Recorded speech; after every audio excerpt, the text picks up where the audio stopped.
साथियों नमस्कार।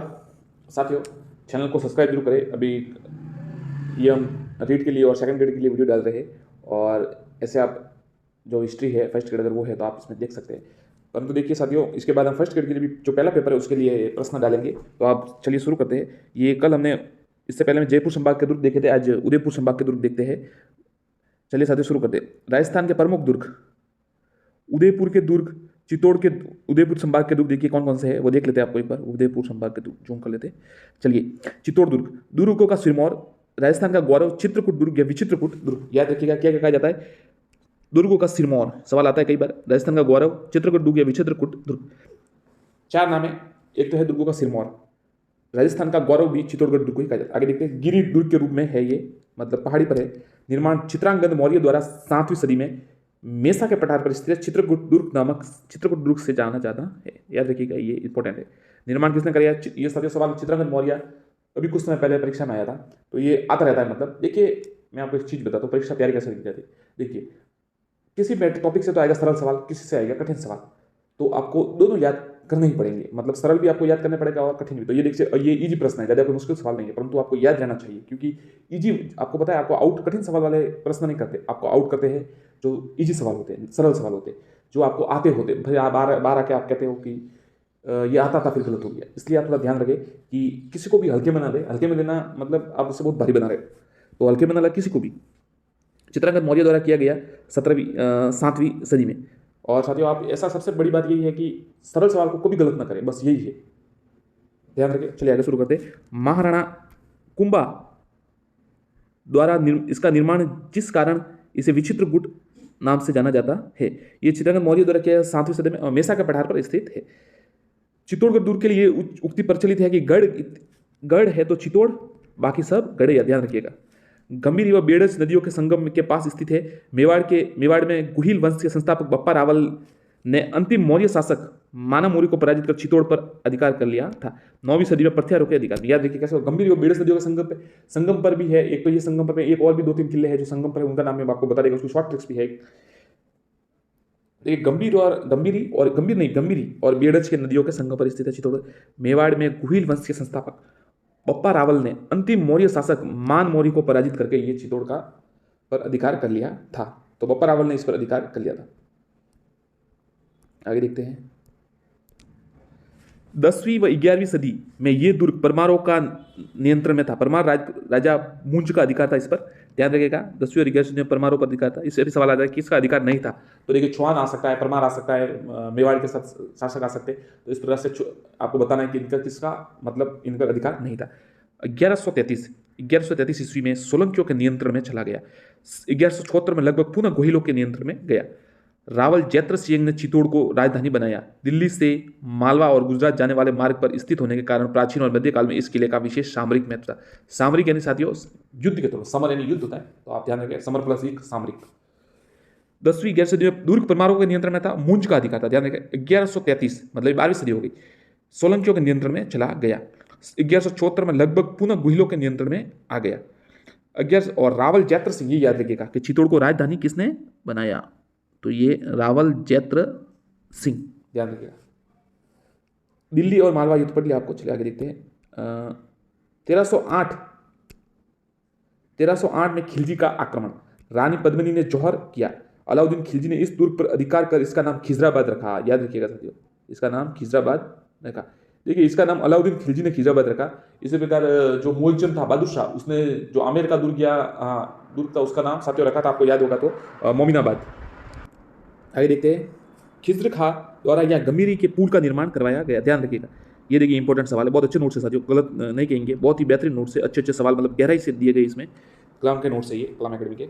खिज्र खां द्वारा यहाँ गंभीरी के पुल का निर्माण करवाया गया। प्रथम शाखा, देखिए शाखा कब हुआ, देखिए ये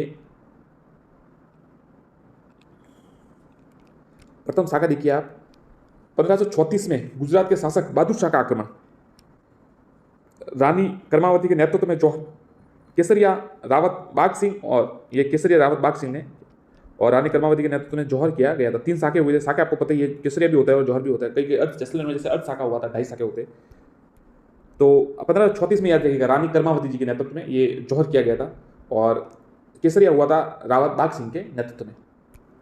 नेतृत्व। आगे देखिए 1567 से 68 अकबर द्वारा आक्रमण, केसरिया जयमल फत्ता सिसोदिया द्वारा, और जौहर फूल कवर, ये याद रखिएगा। तीसरा साका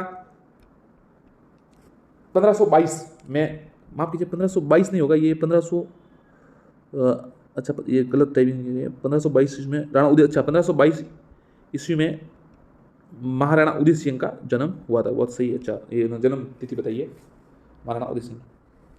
देखिए केसरिया ये 3 साके हुए थे।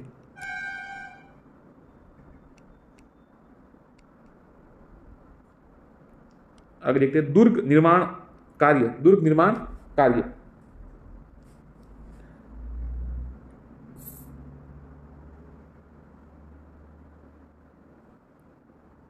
ये 1572 में महाराणा उदय सिंह के समय हुआ था, ऐसा कुछ आ रहा है।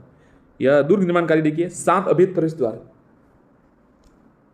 पांडन पोल प्रथम प्रवेश द्वार, रावत बाग सिंह का स्मारक, भैरव पोल देसूरी के भैरवदास सोलंकी के नाम पर जो 1534-35 में शहीद हुए, हनुमान पोल, भैरव पोल व हनुमान पोल के मध्य में जयमल राठौड़ व कल्लाजी राठौड़ के स्मारक स्थित है।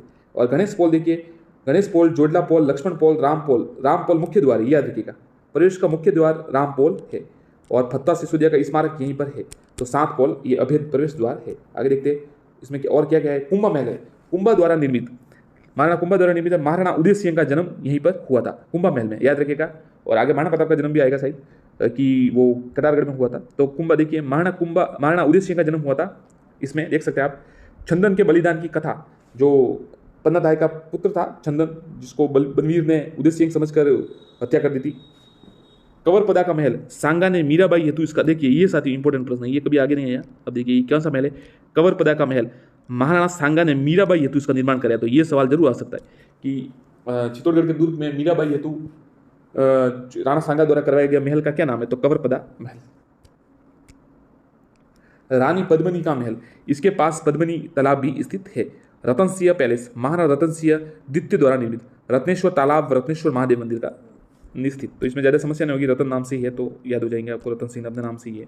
फतेह प्रकाश महल, महाराणा फतेह सिंह द्वारा निर्मित, राजकीय म्यूजियम के रूप में प्रयुक्त, ये राजकीय म्यूजियम के रूप में प्रयुक्त हो रहा है, तो ये फतेह प्रकाश महल।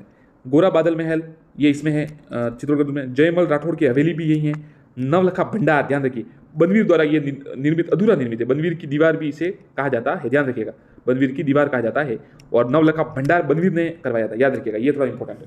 आधा वो भी अर्थ करवाया था, आधा मतलब आधी निर्मित था। अब देखिए हिगलू आड़ा की हवेली डूंगरपुर से संबंधित है, हिगलू आड़ा की हवेली। रणमल की हवेली, मंदिर स्मारक, ये रणमल की हवेली, देखिए कौन कौन सी हवेली आपको बता देते, कौन कौन सी वापस एक बार देख लेते। तो देखिए एक तो कुंभा महल है, इसमें सबसे कई का महत्वपूर्ण है, एक तो प्रवेश द्वार है जो आपको बताए, इसके बाद है कुंभा महल, रानी पद्मिनी का महल, कंवरपदा का महल, रतन सिंह पैलेस, रत्नेश्वर तालाब, फतेह प्रकाश का महल, गोरा बादल महल, जयपुर राठौड़ की हवेली, नवलखा भंडार, हिगलू आड़ा की हवेली। ये साथ थोड़ा मतलब आपको पता है थोड़ा अलग लग रहा है, तो ये सवाल आ सकता है, बाकी तो आपको याद रहेगा, ये थोड़ा असमंजस रह सकता है। हिगलू आड़ा की हवेली चित्तौड़गढ़ दुर्ग में है, डूंगरपुर से संबंधित है। अब आगे देखिए रणमल की हवेली, मंदिर व स्मारक, विजय स्तंभ देखिए, और रणमल की हवेली भी है। विजय स्तंभ देखिए 1446 से 48 में,